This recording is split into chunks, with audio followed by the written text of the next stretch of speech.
I believe that the People's Republic of China has a perfect solution for the ongoing war between Russia and Ukraine. For a long time, I have been forced to believe that countries supporting Ukraine and countries supporting Russia are shying away from the facts.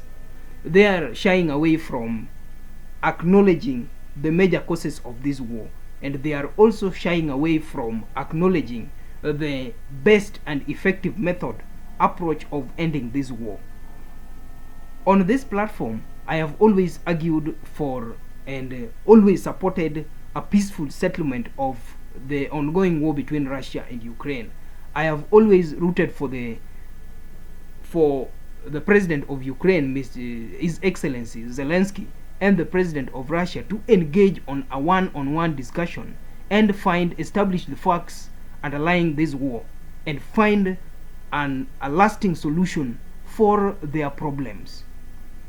I have always emphasized the need for a peaceful settlement of the ongoing war between Russia and Ukraine.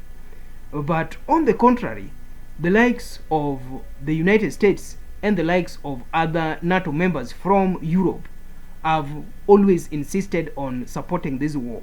They have always insisted on maintaining a protracted war between Russia and Ukraine by simply supplying weapons and the rest. You know, supplying weapons to a country means that you are supporting war. You are encouraging that country to fight on. And that is what has been going on all along. I have a different view, and this my view has been shared by the China's president. According to China reiterates ceasefire, peace talks only way to end Ukraine war. That is according to the Vice President Han Zheng, a second-tier official, repeats familiar talking points in speech to 78th United Nations General Assembly Conference. The Vice President of China is telling other world leaders, including those supplying weapons to Ukraine and Russia, that what you are doing is not correct. What you are doing is like encouraging this war. And what you are doing, in my view, is a violation of the UN Code of Conduct, is a violation of the peace requirement of the UN. The Chinese president believes that the only way to end the ongoing war between Russia and Ukraine is for peace talks between the Russian President Putin and the Ukrainian President Zelensky. And I believe he is right on this issue. I said in one of my videos, which I don't know, I posted on July.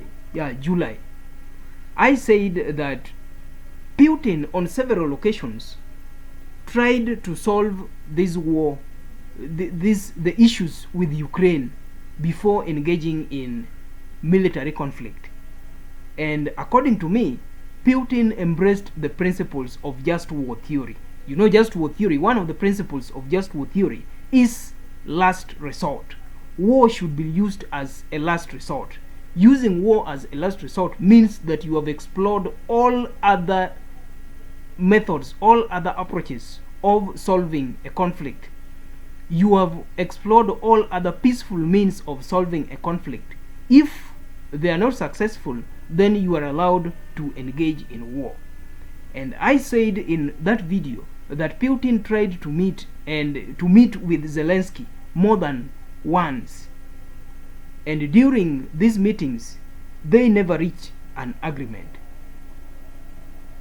In one of the meetings, they agreed and they reached an agreement. But it later turned out that Zelensky did not keep part of the promise. By not keeping part of the promise, he went ahead and declared the willingness to join NATO, which was one of their agreements. They agreed with Putin not for Ukraine to join NATO, because that was seen as NATO's continued infiltration in Europe. I still hold the same view. And I strongly support the reiterations, the assertions of the Chinese vice president that the only way to end the Russia-Ukraine war is through peace talks. And these peace talks must happen between the Russian president, that is Vladimir Putin, and the Ukrainian president, Mr. or His Excellency Zelensky.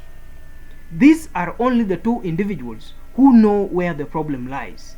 These are the only two individuals who knows the facts behind their bombardments. These are the only two individuals who have the understanding of the scope of their engagement. It is not the United Kingdom who know what is ailing Russia or Ukraine. It is not the United States who know what is ailing Russia and Ukraine better.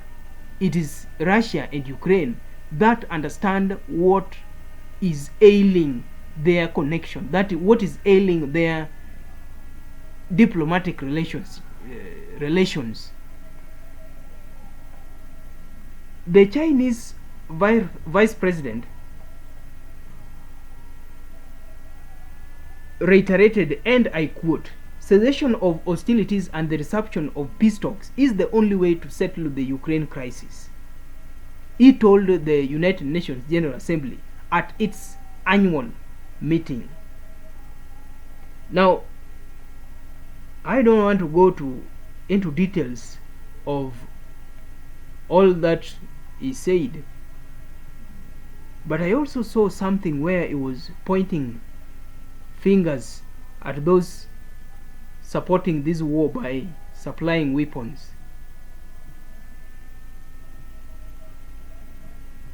Just a minute.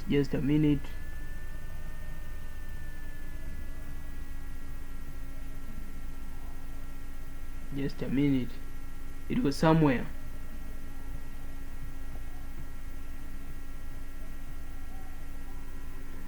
I've not seen it, but what I was just saying is that countries like the United States and other NATO members in the European Union region who have been supplying weapons to either Ukraine or Russia are not doing the best that should be done in this situation.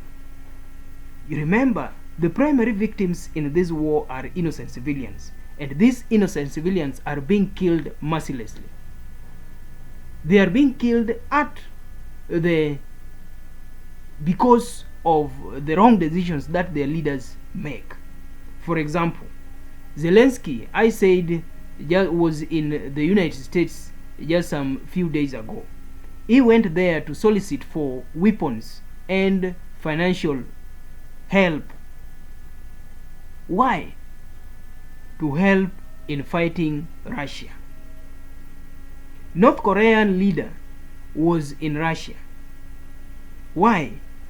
To make diplomatic engagements in order to sell weapons to Russia.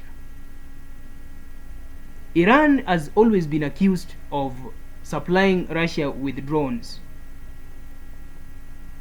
Why? To support its war with Ukraine. Now all these countries and other examples such as Poland, who also committed not to supply weapons again to Ukraine, all these countries are doing what is called supporting this war. They are fueling this war. Fueling in a way that they are supplying weapons to ensure that this war continues.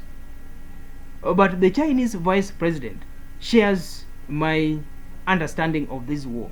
I believe that peaceful settlement is the only way out of the Russia-Ukraine war. And peaceful settlement should happen between Russia and Ukraine, and not any other.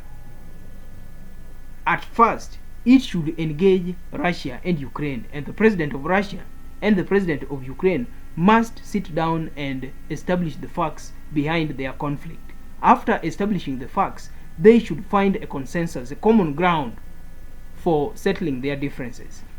And I believe if this is done, then peace will be regained in Ukraine, and innocent lives will be saved.